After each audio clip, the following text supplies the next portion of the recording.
Hello everyone, আমি সদীপ বিশ্বাস and welcome to my channel A salesman.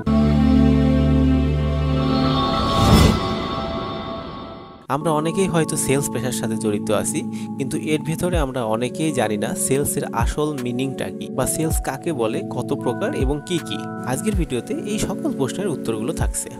Sales বা বিক্রয় হচ্ছে দুই বা তার অধিক পক্ষের মধ্যে লেনদেন করা, যেখানে ক্রেতা অর্থের বিনিময়ে দৃশ্যমান বা অদৃশ্যমান পণ্য, সেবা বা সম্পত্তি গ্রহণ করে থাকে। এক কথায় মুনাফা অর্জনের উদ্দেশ্যে দুইটি পক্ষের মধ্যে পণ্য বা সেবার আদান প্রদানকে সেলস বা বিক্রয় বলা হয়।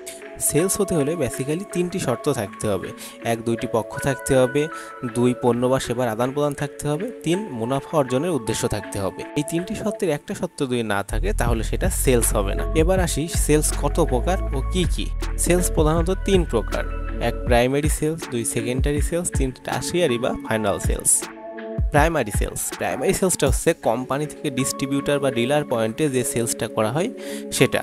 সেকেন্ডারি সেলস হচ্ছে ডিস্ট্রিবিউটার থেকে রিটেইলার বা দোকানদারের কাছে যে সেলসটা করা হয় সেটা। টারশিয়ারি সেলসটা হচ্ছে রিটেইলার থেকে ভোক্তা অর্থাৎ দোকানদার থেকে প্রোডাক্টের শেষ ব্যবহারকারীর কাছে যে সেলসটা, আর এরপরে প্রোডাক্টের কোনো সেলস হবে না, প্রোডাক্টটা এখানে নিঃশেষ হবে। আর এই সেলসটাকে মূলত প্রোডাক্টের লাস্ট ডেস্টিনেশন বা ফাইনাল সেলস বলা হয়। ধন্যবাদ। আজকের ভিডিওটা এই পর্যন্তই। আমার সেলসের অভিজ্ঞতা বেশি দিনের না, আমার ক্ষুদ্র অভিজ্ঞতা থেকে আপনাদের যতটুকু সম্ভব আমি বোঝানোর চেষ্টা করেছি। আমার কোনো কথায় যদি ভুল থাকে প্লিজ কমেন্টে জানিয়ে দিবেন।